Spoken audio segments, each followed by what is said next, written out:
புரட்சித் தலைவர் எம்ஜிஆர், புரட்சித் தலைவி அம்மா அவருடைய நல்லாசியுடன் கழகத்துடைய பொதுச் செயலாளர், முன்னாள் முதலமைச்சர், வருங்கால முதலமைச்சர் அண்ணன் எடப்பாடியார் ஆணையின்படி கோவை மாவட்டத்திலே கோவை மாநகர், கோவை புறநகர் வடக்கு, கோவை புறநகர் தெற்கு 3 மாவட்டங்களுடைய செயல் வீரர் கூட்டம் இன்றைக்கு சிறப்பான முறையில் நடைபெற்றது. அதே போல இதில் பேசுவதற்கு முன்னால் இன்றைக்கு நெசவாளர் தின வாழ்த்துக்களை இந்த கூட்டத்தின் வாயிலாக தெரிவித்துக் கொள்கிறோம். நெசவாளர்களுக்கு புரட்சித் தலைவி அம்மா அவர்களும் எடப்பாடியார் அவர்கள் தான் அதிகமான திட்டங்கள் தந்தார்கள். இன்னைக்கு பவர்லூம் உட்பட அத்தனை பேருக்கும் ஃபர்ஸ்ட் 100 யூனிட் விலையில்லா மின்சாரம், அதுக்கு பின்னால் 200 யூனிட் விலை இல்லாத மின்சாரம், அதே போல 365 சதுரடியிலே நெசவாளருக்கு இலவச வீடுகள் புரட்சித் அம்மா அவர்களும் எடப்பாடி அவர்களும் தந்தார்கள். தொடர்ந்து நெசவாளர்களுக்காக அத்தனை திட்டங்களும் கொடுத்தது அம்மாவுடைய ஆட்சி, எடப்பாடி அவர்களும் என்று தெரிவித்துக் கொண்டு அவர்களுக்கு வாழ்த்துக்களையும் தெரிவித்துக் கொண்டு இன்றைக்கு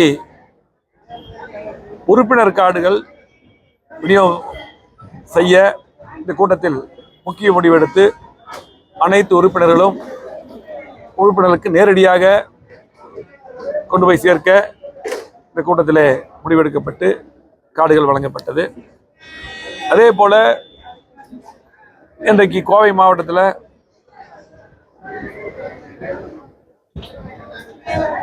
நடந்து முடிந்த நாடாளுமன்ற தேர்தலில் எந்தெந்த பூத்துகளில் குறைவான வாக்குகள் அதை எப்படி சரி பண்ணலாம் என்று ஆலோசனை நடத்தப்பட்டது. அதே போல 2019 கூட கோவை மாவட்டத்திற்கு உட்பட்ட அனைத்து சட்டமன்ற தொகுதிகளிலும் வாக்குகள் குறைவாக பெறப்பட்டது. 21 முழுமையாக அனைத்து சட்டமன்ற உறுப்பினரும் அதிமுக சட்டமன்ற உறுப்பினராக எடப்பாடியார் தலைமையில் வெற்றி பெற்றோம். அதே போல இன்றைக்கும் வருகின்ற 26 சட்டமன்ற தேர்தலில் கோவை மாவட்டத்துக்கு அத்தனை திட்டங்களும் தந்தது எடப்பாடியார் அவர்கள்.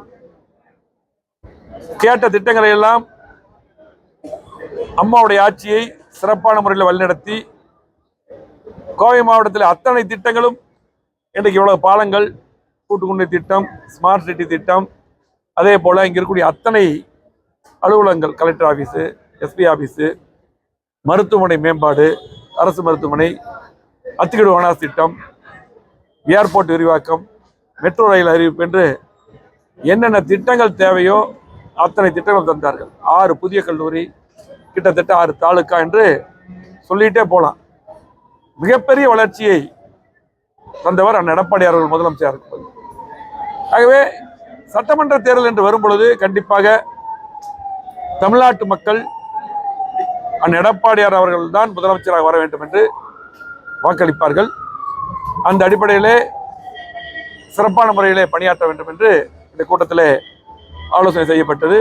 அதே போல எடப்பாடி அவர்கள் ஆணையின்படி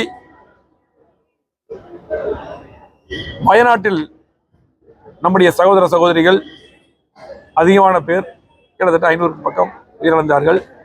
கடுமையான பாதிப்பு. இதுக்கு உடனடியாக எடப்பாடியார் அவர்கள் வருத்தத்தை தெரிவித்து ஆறுதல் சொல்லி 1 கோடி ரூபாய் நிதியை இந்த மக்களுக்காக அறிவித்து வழங்க சொன்னார்கள். நேற்றைய தினம் நானும் எங்களது தேர்தல் பிரிவு செயலாளர் பொள்ளாச்சி ஜெயராமன் அவர்களும், கொல்லூர் சட்டமன்ற உறுப்பினர், எங்களது கேரளா மாநில செயலாளர்லாம் போய் வழங்கினோம். அதே போல முதலமைச்சரும் எடப்பாடியார் அவர்களுக்கு நன்றி சொல்ல சொன்னார்கள். அது மட்டுமல்ல, இன்றைக்கு கூட 3 லாரியில் கிட்டத்தட்ட 20 லட்சம் மதிப்புள்ள பொருட்களை இப்போ அனுப்பியிருக்கிறோம். இதுக்கு முன்னாலும் அனுப்பணும். கிட்டத்தட்ட எடப்பாடியார் உத்தரவு கிணங்க கிட்டத்தட்ட 1 கோடி ரூபாய் மதிப்புள்ள பொருட்களும் தொடர்ந்து கேரளாவுக்கு, வயநாடுக்கு அனுப்பி கொண்டிருக்கிறோம். ஆனால் நம்முடைய சகோதர சகோதரிகள் இன்றைக்கு பாதிக்கப்பட்டிருக்கிறார்கள். உடனடியாக தமிழ்நாட்டு மக்களும் சரி, கோவை மாவட்ட மக்களும் சரி, அதிமுகவும் இந்த மாதிரி பிரச்சனை என்றால் உடனடியாக அவர்கள் கண்ணீரை துடைக்கும். அம்மா இருக்கும் சரி, எடப்பாடியார் இருக்கும் சரி, அந்த வழியிலே இதையெல்லாம் அனுப்பி கொண்டிருக்கிறோம். அதே போல இன்றைக்கு பார்த்தீங்கன்னா கோவை மாவட்டத்தில் 3 வருடங்களாக திமுக அந்த திட்டங்களை கொடுக்கல. இன்றைக்கு 3வது முறையாக மின்கட்டண உயர்வு. அதே போல அதுக்கெல்லாம் நாங்கள் ஆர்ப்பாட்டம் நடத்தினோம். எடப்பாடியார் எங்கள் பொதுச்செயலர் உத்தரவு கணக்கு. அதே போல பார்த்தீங்கன்னா எந்த சாலையிலும் நடக்க முடியல. பார்த்தீங்கன்னா இன்னைக்கு மாவட்டம் முழுவதும் யூஜி தோண்டப்பட்டு மழை பெய்து எந்த சாலையும் நடக்க முடியல. அம்மா ஆட்சியில் எடப்பாடி முதலமைச்சர் இருக்கும்போது நிதி ஒதுக்கப்பட்டு டெண்டர் விடப்பட்ட 500 சாலைகள் ரத்து பண்ணாங்க. அந்த சாலைகளாவது போட்டாலாவது நீ மக்கள் நிம்மதியாக இருப்பாங்க. ஆகவே இந்த அரசு வேகமாக அந்த சாலைகளை சரி செய்ய வேண்டும். அதே போல வீடு கட்டட அனுமதி கட்டணம் பார்த்தீங்கன்னா 2 மடங்காக உயர்த்தியிருக்காங்க இன்னைக்கு எல்லா மாநகராட்சியிலும்.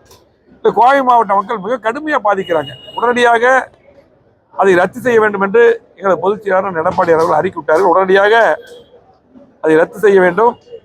அதே போல இன்றைக்கு சொத்து வரி, அத்தியாவசிய பொருட்கள் எல்லாம் இன்னைக்கு கடுமையான விலை உயர்வு. இன்றைக்கு மக்கள் மிகவும் வருத்தத்தில் இருக்கிறார்கள். ஆகவே அதையெல்லாம் உடனடியாக ரத்து செய்ய வேண்டும். அதே போல பார்த்தீங்கன்னா இன்னைக்கு முக்கியமான ஒரு பிரச்சனை, இன்றைக்கு மத்திய அரசு மாநில அரசும் இதை செவிசாய்த்து உடனடியாக எங்களது தொழிலுக்கு ஒரு பாதுகாப்பு அளிக்க வேண்டும்.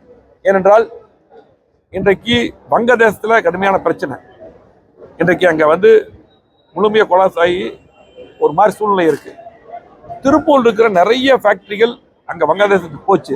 இன்னைக்கு அது பூரா இன்னைக்கு வேற மாதிரி சூழ்நிலை இருக்கு. உடனடியாக திருப்பூருக்கு உடனடியாக வட்டி இல்லாத கடன் வழங்கி அவர்களுக்கு என்னென்ன தேவையோ அந்த ஜவுளி உற்பத்தியாளர்களுக்கு, மணின் உற்பத்தியாளர்களுக்கு உடனடியாக மத்திய அரசு மாநில அரசு தலையிட்டு உடனடியாக வழங்க வேண்டும், கடன் வழங்க வேண்டும். அவருக்கு என்னென்ன தேவையோ அதை பூர்த்தி செய்து தர வேண்டும். இன்னைக்கு கோவை மாவட்டத்தில் பார்த்தீங்கன்னா மத்திய பிரதேச முதலமைச்சர் இங்கே ஒரு ஆபீஸே போட்டாங்க. நிறைய தொழில்கள் அங்கே கொண்டு போறதுக்கு எல்லாம் முயற்சி பண்றாங்க. உடனடியாக அந்த மாநில அரசு அவங்களுக்கு தேவையான அந்த பீக்கவர் மின் கட்டணம், அதே போல இன்றைக்கு கடுமையான மின்கட்டண உயர்வு, டாக்ஸ், இது எல்லாமே வரி உயர்வு இதெல்லாம் குறைச்சி அவங்களுக்கு என்னென்ன சலுகை செஞ்சு அந்த ஃபேக்டரி எல்லாம் வேற மாநிலத்துக்கு போகாமல் இங்கேயே கண்டினியூ பண்ணணும். அதே போல் வேற மாநிலத்திலிருந்து இங்கே எங்கள் கோயம்புத்தூர் பகுதிகள், தமிழ்நாட்டுக்கு திருப்பூர் பகுதிக்கெல்லாம் வர வேண்டும். குறிப்பாக இது சரியான சந்தர்ப்பம். இன்னைக்கு வங்காளதேசம் இருக்கக்கூடிய சூழ்நிலை, ஏன்னா இங்கிருந்து நிறைய ஃபேக்டரி அங்கே போச்சு. இன்னைக்கு அதெல்லாம் திரும்பவும் இன்னைக்கு திருப்பூருக்கு வர வேண்டும். ஆகவே 2 அரசுகளும் உடனடியாக நடவடிக்கை எடுக்க வேண்டும் என்று பத்திரிகை வாயிலாக கேட்டுக்கொள்கிறோம். ஆகவே இன்றைக்கு இருக்க சூழ்நிலையிலே தமிழ்நாட்டு மக்கள் கடுமையாக பாதிக்கப்பட்டிருக்கிறார். நாடாளுமன்ற தேர்தல் என்பது மத்தியிலே யார் வருவது என்பதற்காக நடக்கக்கூடிய தேர்தல். ஆனால் மாநிலத்தில் நடக்கக்கூடிய சட்டமன்ற தேர்தல், வருகின்ற சட்டமன்ற தேர்தலில் கண்டிப்பாக அம்மா அரசு எடப்பாடி தன் திட்டங்களுக்காக கண்டிப்பாக அதிமுக ஆட்சி கண்டிப்பாக மலரும். ஆகவே வருகின்ற தேர்தலில் சிறப்பான முறையிலே எங்கள் தொண்டர்கள் பணியாற்றுவதாக உத்தரவாதம் அளித்துக் கொண்டு சென்றிருக்கிறார்கள். அதே போல இந்த பிஏபி தண்ணீர் விடாமல் அப்படி நிறுத்தி வச்சிருக்காங்க. எல்லா பக்கம் மழை பெய்ஞ்சு நல்லா இருக்கு. உடனடியாக அந்த பிஏபி தண்ணீர் அந்த வாய்க்காலை திறந்து தண்ணீரும் வழங்க வேண்டும். ஏன்னா பார்த்தீங்கன்னா சூலூர் பகுதியினுடைய மக்கள் கோரிக்கை நம்முடைய சூலூர் சட்டமன்ற உறுப்பினரிடம் கோரிக்கை வைத்துள்ளார்கள், எங்களிடம் கோரிக்கை வைத்துள்ளார்கள். உடனடியாக அதை பார்த்தீங்கன்னா அந்த வாய்க்காலை திறந்து விட வேண்டும், தண்ணீர் தர வேண்டும். அதே போல அத்திக்கடை வளர்ச்சி திட்டம் பார்த்தீங்கன்னா இன்னைக்கு இவ்வளவு மழை வந்துருச்சு. இன்னைக்கு 95% அந்த எடப்பாடியார் முதலமைச்சர் போது திட்டம் முடிஞ்சிருச்சு. 95%. 70 ஆண்டுகளாக யாரும் செய்ய முடியாத, யாரும் செய்யாத திட்டத்தை எங்களது பொதுச் செயலாளர் முதலமைச்சராக இருக்கும்போது அந்த எடப்பாடியார் அவர்கள் அந்த திட்டங்களை கொடுத்தார். எப்படி யாரும் செய்ய முடியாத திட்டங்கள் எல்லாம் அந்த எடப்பாடியார் தந்தாரோ, அம்மா தந்ததோ, அதே போல அத்திக்கடை வனாசி திட்டம். இந்த திட்டம் இன்னைக்கு இவ்வளவு தண்ணி வந்துருச்சு, கடலுக்கு போகுது. தயவு செஞ்சு இந்த திட்டத்தை உடனடியாக இந்த குளத்திலெல்லாம் உடனடியாக நிரப்ப வேண்டும் என்று கேட்டு, பேருக்கு ஏதோ பண்ணியிருக்கீங்க, முழுமையாக அதை பூரா ஆய்வு செஞ்சு எல்லா குளங்களுக்கும் அதை நிரப்ப வேண்டும் என்று கேட்டுக்கொள்கிறோம். நன்றி.